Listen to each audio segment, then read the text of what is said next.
આજે નર્મદા જિલ્લા કલેક્ટર ખાતે સંકલન સમિતિની બેઠક મળી હતી। આ બેઠકમાં આમ આદમી પાર્ટીના ડેડિયાપાડાના ધારાસભ્ય ચૈતર વસાવા અને ભરૂચ લોકસભાના સાંસદ મનસુખ વસાવા પણ ઉપસ્થિત હતા। ત્યારે ચૈતર વસાવા મનસુખ વસાવાને રૂબરૂમાં જઈને આમંત્રણ આપી આવ્યા કે તેમના ઘરે તેઓ આવે।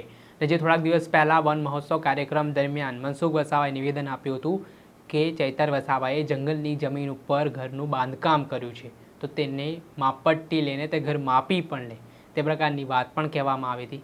પરંતુ હવે જોવાનું રહ્યું કે મનસુખ વસાવા ચૈતર વસાવાના ઘરે જવાના છે, ત્યારે આ મામલાને લઈને શું નિવેદન સામે આવ્યું છે, શું કહી રહ્યા છે ધારાસભ્ય, વાત કરીશું આ વિડીયોમાં। વૈષ્ણવજન તો તેને કહીએ જે પીડ પરાઈ જાનાને રે। નમસ્કાર દર્શક મિત્રો, નવજેન ન્યૂઝમાં આપનું સ્વાગત છે। હું છું ફૈઝાન। નર્મદા જિલ્લાનું રાજકારણ અવારનવાર ગરમાયેલું જોવા મળતું હોય છે। થોડાક સમય પહેલાં કેવડિયામાં જે આદિવાસી સમાજના 2 યુવાનોના હત્યાનો મામલો સામે આવ્યો હતો, તેમાં પણ ભરૂચ લોકસભાના સાંસદ મનસુખ વસાવા અને ડેડિયાપાડાના આમ આદમી પાર્ટીના ધારાસભ્ય ચૈતર વસાવા સામે જોવા મળ્યા હતા। એકબીજા ઉપર આરોપ પ્રત્યારોપ કરતા હતા, આ પ્રહાર વળતા પ્રહાર કરતા હતા, જેના કારણે રાજકારણ ગરમાયું હતું। ત્યારે થોડાક દિવસ પહેલાં નર્મદા જિલ્લામાં વન મહોત્સવ કાર્યક્રમ હતો। આ કાર્યક્રમ દરમિયાન ધારાસભ્ય ચૈતર વસાવાને વન વિભાગ તરફથી આમંત્રણ આપવામાં નહોતું આવ્યું, જેના કારણે વિવાદ વકર્યો હતો। એટલું જ નહીં, મનસુખ વસાવાએ તે કાર્યક્રમમાં એક મોટો આરોપ ચૈતર વસાવા ઉપર એવો લગાવ્યો હતો કે હાલ જે ચૈતર વસાવા પોતાના બંગલામાં રહી રહ્યા છે, તે ઘર છે, તે જગ્યા છે, તે જંગલની જમીન છે ને તેના ઉપર ગેરકાયદેસર આ જમીન ઉપર બાંધકામ કરવામાં આવ્યો હોવાની વાત કહેવાઈ હતી। ત્યારબાદ આ મામલે ચૈતર વસાવાએ ખુલાસો કર્યો હતો અને આજે નર્મદા જિલ્લામાં સંકલન સમિતિની બેઠક મળી હતી।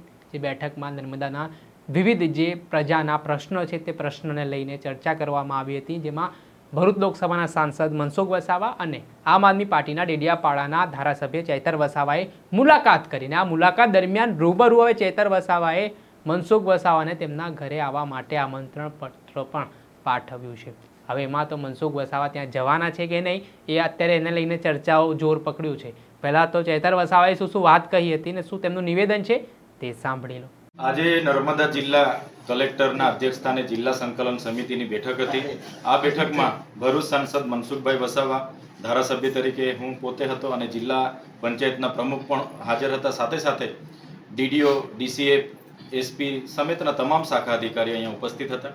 એમાં શરૂઆતમાં સાંસદશ્રીના પ્રશ્નોની ચર્ચા થઈ। એમાં રોડ રસ્તાથી લઈને તમામ લોકહિતના એમના પ્રશ્નો હતા। એની ચર્ચામાં એક વ્યક્તિગત મને લઈને એમણે જે પ્રશ્નો પૂછ્યો હતો, તો ફુલસર જતા રોડ પર જે મકાન છે એનો મેં ખુલાસો એમને ત્યાં આપ્યો છે। એના ઘરવેરાની રસીદ, લાઇટ બિલ, સાથે સાથે કેટલા વર્ષોથી ત્યાં ઘર છે એના પુરાવા સમેત અમે જે વન અધિકાર અધિનિયમ અંતર્ગત જે અમારી ફાઇલ છે તે પણ અમે રજૂ કરવાની અમે વાત કરી છે।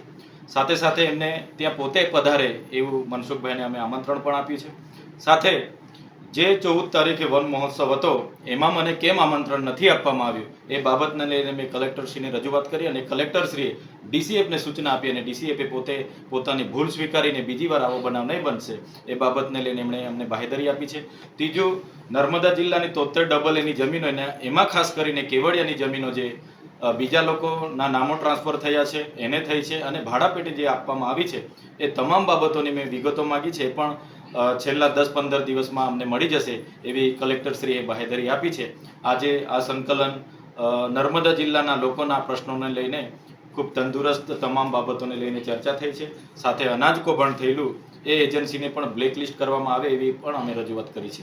ખાસ તમે ગરડેશ્વર સ્કૂલની મુલાકાત લીધી, તે પ્રશ્ન પણ લેવામાં આવ્યો હતો, શું એમાં જવાબ? ગરડેશ્વર તાલુકાની જે શાળાની મુલાકાત હતી એ આગલી સંકલનમાં અમારો પ્રશ્ન હતો। ટ્રાઇબલ મ્યુઝિયમનો પ્રશ્ન પણ આગલીમાં હતો। તો એ બાબતે સંકલનમાં જે તે વખતના કલેક્ટર મેડમે અમને બાહેધરી આપી હતી કે આ વર્ષે એનું ટેન્ડર કરીને દિવાળી બાદ એ મકાનનું કામકાજ ચાલુ કરીશું એ બાબતને લઈને પણ આપી હતી। સાથે સાથે અગાઉની સંકલનના જે પણ અમારા પ્રશ્નો હતા એ બાબતની લેખિતમાં મને માહિતી મળી ગઈ છે। ચૈતર વસાવાએ મનસુખ વસાવાને સંકલન સમિતિમાં જ કીધું કે ઘેરે આવજો જગ્યાની તપાસ કરો? હા, અમે સંકલનમાં સાથે જ બેઠા હતા। મનસુખભાઈ વસાવા પણ સાથે હતા। એમનો જ્યારે મને વ્યક્તિગત પ્રશ્ન હતો ચૈતર વસાવાને લઈને, એટલે સ્વાભાવિકપણે કલેક્ટર અને તમામ અધિકારીઓની સાથે જ મેં કીધું કે માનનીય સાંસદ સાહેબ તમે ઘરે આવો અને આપણે જમીન પણ અને અધિકારીઓને પણ લઈ આવો। ફોરેસ્ટ વિભાગ, રેવન્યુ વિભાગ અને તમામ લોકોને લઈ આવો. જે પુરાવા અમારી પાસે હશે ને જ્યાં મારું ઘર બન્યું છે એ પણ અમે તમને રજૂ કરી દઈશું. ચૈતર વસાવાએ સાથ સહકાર આપવાની વાત કરી છે. આજે ફોરેસ્ટની જમીન પર મકાન બાંધ્યું તે બાબતે શું ચૈતર વસાવાએ સમર્થન આપ્યું? જે મકાન અમારું છે એ ઘર આજેથી નથી, વર્ષો પહેલાંથી કાચું ઘર હતું અને ખેતી અમારા વર્ષોથી કરે છે. આજે પણ તમે ડેડિયાપાડામાં જોઈ શકો છો 46 જેટલા ગામો આજે પણ ફોરેસ્ટના ગામો છે. એ ઝાડવલી હોય કે બીજા અનેક ગામો જ્યાં આજે પણ રેવન્યુ સાત બહાર નીકળતા નથી, ત્યાં બધાના કાચા અને પક્કા ઘરો છે. ચૈતર વસાવાને લઈને કેમ વ્યક્તિગત પ્રશ્નો ઉપસ્થિત થાય છે? શું આ 46 ગામના લોકો ઇનલીગલી છે? એ તો બાપ દાદાઓથી અમે બધા ત્યાં કરીએ છીએ ને બધાના દાવા પ્રાયોજના વહીવટદારમાં પેન્ડિંગ છે. જ્યારે પણ એમની મંજૂરી મળશે તો આગળની કાર્યવાહી થશે. ઓકે. આ હતા ધારાસભ્ય ચૈતર વસાવા. તેમના દ્વારા કહેવામાં આવ્યું છે કે થોડાક સમય પહેલાં વન વિભાગે જે કાર્યક્રમ યોજ્યો હતો ને તે કાર્યક્રમમાં ધારાસભ્યને બોલાવવામાં નહોતો આવ્યો. તેને લઈને તેમણે જિલ્લા કલેક્ટર કચેરી કલેક્ટર પાસેથી જવાબ માંગ્યો હતો અને આ બાબતે વન વિભાગના અધિકારીને પણ કલેક્ટરે ખખડાવ્યા હતા. આટલું જ નહીં, 73 એની જમીનો જે એને ભાડે પટ્ટા ઉપર આપવામાં આવેલી છે તે જમીનોને લઈને પણ આગામી સમયમાં રિપોર્ટ આપવામાં આવે તે પ્રકારની વાત પણ ચૈતર વસાવા કરી રહ્યા છે. અને સાથે જ એટલું નહીં, જે તેમના ઉપર આરોપ લાગી રહ્યા છે કે તેમણે જંગલની જમીન ઉપર પોતાનું ઘરનું બાંધકામ કરાવ્યું છે, તેમણે આ બાબતે પોતાનું જે બિલ હોય તેમજ આ જગ્યાની ટેક્સની બાબત હોય તે અલગ અલગ પુરાવાને લઈને આગામી સમયમાં તેઓ મનસુખ વસાવાને આપવાના છે તે પ્રકારની વાત પણ તેમના દ્વારા કરવામાં આવી છે.